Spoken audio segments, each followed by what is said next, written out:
बिस्मिल्लाहिर्रहमानिर्रहीम अस्सलाम वालेकुम रहमतुल्लाह। कौमी सलामती कमेटी के इजलास के अंदर army chief general Asim Munir की जानिब से तकरीबन कुछ 1.5 घंटे का खिताब किया गया। 1.5 घंटे का खिताब, अब ये बहुत बड़ा खिताब है, अपने आप में एक बहुत बड़ा खिताब उनकी जानिब से किया गया।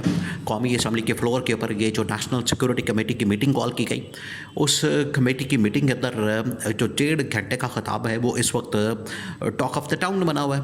हर जगह पर, हर सोशल मीडिया के ऊपर, प्लेटफॉर्म के ऊपर, वीलॉग के अंदर, टीवी चैनल्स के ऊपर इसी के मतलब बात हो रही है कि आर्मी चीफ की जानिब से ऐसी कौन सी बातें की गई हैं, आर्मी चीफ की जानिब से ऐसी कौन सी वहाँ पर चीज़ें बयान की गई हैं जो कि 1.5 घंटा लगा आर्मी चीफ को एक्सप्लेन करने के लिए।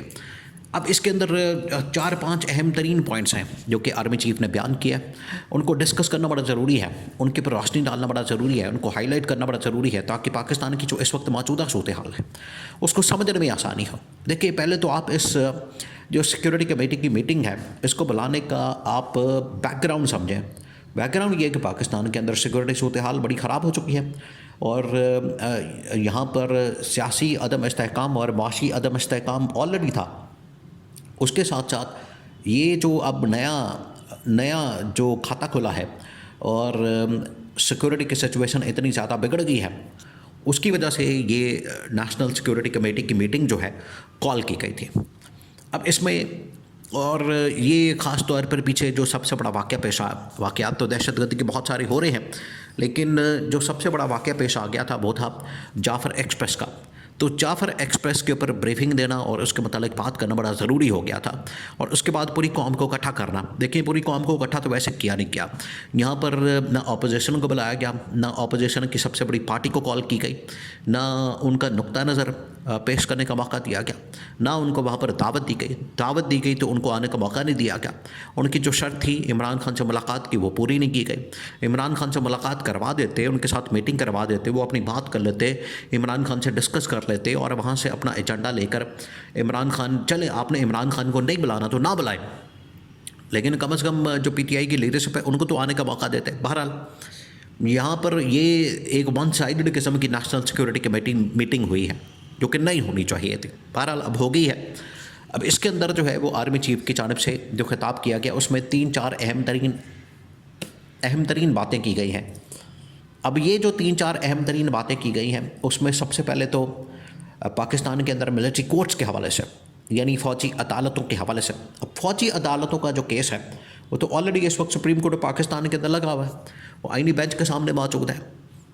फिर फ़ौजी अदालतों के अंदर ये जो मुकदमा चले 9 मई के हवाले से, वहाँ से जो सज़ाएँ दी गई उसका आपने देखे कि किस तरह का फिर उसके ऊपर रद्द अमल आया। पाकिस्तान के अंदर से भी रद्द अमल आया और इंटरनेशनल लेवल से भी रद्द अमल आया और ऑलरेडी इनका जो केस है वो सुप्रीम कोर्ट पाकिस्तान के अंदर लगा हुआ है। जबकि मज़ीद इस वक्त ये डिमांड की जा रही है इस्टेब्लिशमेंट की जानिब से कि हुकूमत वक्त तौसीक करे, हुकूमत वक्त अप्रूवल दे, हुकूमत वक्त जो है इसके ऊपर अपनी मोहर लगाए कि हमने फ़ौजी अदालतें कायम करनी हैं और फ़ौजी अदालतों को कायम करके आगे जितने मामलात हैं दहशतगर्दों को टांगना है, दहशतगर्दों यहाँ पर उनको ट्रायल करना है और उनके ख़िलाफ़ मुकदमात और केसेस चलाने हैं, उनके लिए मिलिट्री कोर्ट्स को उनको बनाया जाए और उनके क़याम के लिए कानून साजी की जाए। ये उसके अंदर एक मशवरा दिया गया। दूसरा ये मशवरा दिया गया और उसके हवाले से तजवीज़ दी गई कि पाकिस्तान के अंदर इस वक्त ऑपरेशन करने की ज़रूरत है और जहाँ भी हमें ऑपरेशन करने की ज़रूरत पेश आएगी, चाहे वो केपी के अंदर हो, चाहे वो बलूचिस्तान के अंदर हो, वहाँ पर हमने या तो ऑपरेशन डायरेक्ट करना है या फिर हमें एमरजेंसी वहाँ पर नाफिज करनी पड़ेगी और एमरजेंसी लगा के तो हमें वहाँ पर ऑपरेशन करने की इजाज़त दी जाए और गवर्नमेंट जो है उसके ऊपर ठप्पा लगाए, मोहर लगाए, अपना साइन करे और अप्रूवल दे। ये दूसरी डिमांड की गई। तीसरी जो सबसे अहम तरीन डिमांड की गई, तीसरा जो अहम तरीन मामला उठाया गया वो बड़ा अहम है, बहुत अहम है और उसी के ऊपर सारी बात हो रही है।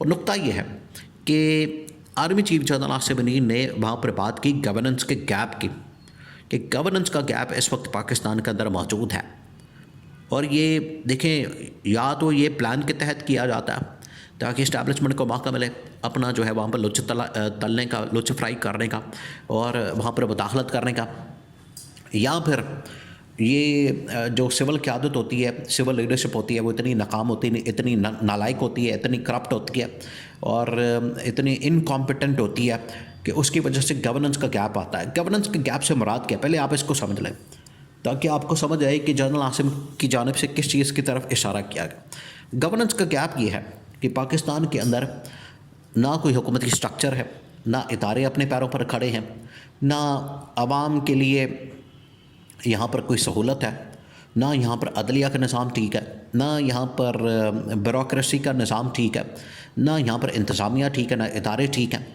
तो यहाँ पर कोई एक चीज़ ऑर्डर के अंदर काम नहीं कर रही। ये असल में उनकी जानिब से कहा गया, गवर्नेंस गैप की बात की गई कि पाकिस्तान के अंदर कोई चीज़ जो है ऑर्डर के अंदर काम नहीं करती, पहली बात। दूसरी बात ये कि फिर जनरल, अच्छा ये जो बात की गई है ये असल में इस हुकूमत को कटहरे में खड़ा किया गया है और हुकूमत की नालायकी, हुकूमत की नाअहली, हुकूमत का जो फेलियर है उसको सामने रखा गया है और उसके ऊपर बात की गई है और उसको उड़ा दिया गया है। इसका मतलब ये कि मौजूदा हुकूमत के ऊपर इस्टेब्लिशमेंट ने साफ अदम एतमाद किया है और क्या है कि ये इतनी इनकॉम्पिटेंट, इतनी नाकाम, नालायक और नाअहल गवर्नमेंट और हुकूमत है जिसकी वजह से ये गवर्नेंस का गैप आता है। और उसका फिर उन्होंने हल भी दिया। उन्होंने कहा कि ये गवर्नेंस का गैप जब आता है तो इसको फिल करने के लिए हमें फिर मैदान में आना पड़ता है और हमें फिर आके ना सिर्फ अपनी कुर्बानियाँ देनी पड़ती हैं बल्कि हमें आके यहाँ पर इस गैप को फिल भी करना पड़ता है। अब कुर्बानियाँ और किस तरीके से फिल किया जाता है, जब इस तरह की नालायकी और इस तरह की आपको नाअहली नज़र आती है तो फिर इस्टेब्लिशमेंट को रास्ता मिल जाता है। और रास्ता किस तरह से मिला, अभी आपने देखा कि इस्टेब्लिशमेंट की जानिब से, फ़ौज की जानिब से ज़राअत के प्रोजेक्ट्स लॉन्च किए जा रहे हैं, IT के प्रोजेक्ट लॉन्च किए जाते हैं, उसके बाद इनकी जानिब से टूरिज़म के प्रोजेक्ट लॉन्च किए जाते हैं, मादनियात के, इन्वेस्टमेंट के, सरमायाकारी के, डिप्लोमेटिक लेवल के ऊपर, इकनॉमिक लेवल के ऊपर, पॉलिटिकली, हर जगह के ऊपर फिर इनको अपना किरदार अदा करना पड़ता है। जब गवर्नेंस का गैप आता है, जब हुकूमत का फेलियर होता है, हुकूमत की नाकामी होती है, तो फिर इस तरह की सूरत हाल पैदा होती है और उसमें इस्टेब्लिशमेंट को आके फिर अपना किरदार अदा करना पड़ता है। उनको फिर मैदान में आके तो अपना आप दिखाना पड़ता है और मैदान में आके उन्हें सारे मामलात को कंट्रोल करना पड़ता है। ये असल में उसमें बात बयान की गई, कहानी बयान की गई। आर्मी चीफ की जानिब से, इस्टेब्लिशमेंट की जानिब से ये पैगाम और मैसेज जो है वो कन्वे किया गया है। तो यहाँ से आप अंदाज़ा कर सकते हैं कि उन्होंने इस गवर्नमेंट को, हुकूमत को मुकम्मल तौर पर उड़ा के रख दिया, धज्जियाँ उड़ा दी। और इनकी नाकामी, इनकी नालायकी, इनकी नाअहली, इनके फेलियर के ऊपर आर्मी चीफ ने ये सारा लुबे लुबाब है और दरिया को कूजे में बंद कर दिया।